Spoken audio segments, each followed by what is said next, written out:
سلام، ابوسلطیان هستم. در این ویدیو راجع به برندسازی شخصی میخوام راجع به شباهت‌های برندسازی شخصی با برندسازی محصولات لوکس صحبت کنم. معمولا هر برند لوکس موفق دو تا ویژگی داره: یک، جذابیت، دو، میراث. جذابیت مربوط به طرح امروزی کالا و خدمات شما و میراث مربوط به گذشته شماست. اگر یک ماتریس 2x2 را شما در نظر بگیرید، محور X جذابیت و محور Y مربوط به میراث شما باشه، از ترکیب این دو بعد 4 حالت به وجود میاد. دسته اول مربوط به برخی محصولاته که سابقه بسیار پایین و ضعیفی دارن و جذابیت پایین هم دارن. در این حالت این محصول در دنیای لوکس بودن نیست و ازش میگذره.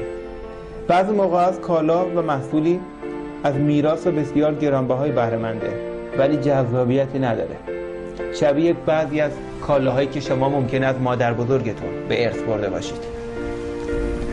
دسته سوم محصولاتی هستند که جذابیت بسیار بالایی دارن ولی میراث آنچنانی ندارن. چنین محصولاتی هستند که مد روزن و خیلی راحت در برابر محصولات جذابتر از بین میرن. اما دسته چهارم محصولاتی هستند که هم میراث گرانبها دارن و هم جذابیت بالایی دارن. اینها کالاها و برندهای لوکس تجملاتی موفقن. برند شخصی شما هم دقیقاً چنین وضعیتی باید داشته باشه، هم جذابیت باید داشته باشه و هم میراث گرانبها.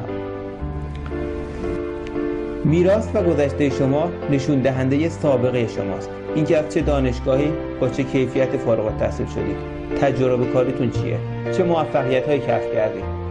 میراثی که برداشت و نگرش دیگران راجع به شما را شکل میده.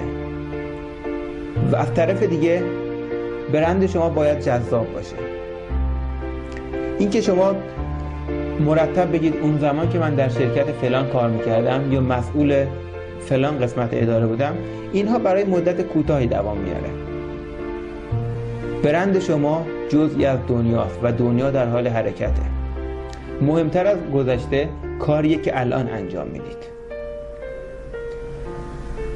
پس به هیچ وجه نباید از بروز نگه داشتن و بهبود برند شخصی خودتون غافل بشید. به کمک میراث گذشته و جذابیت امروز امیدوارم به انتخاب شماره 1 تبدیل بشید.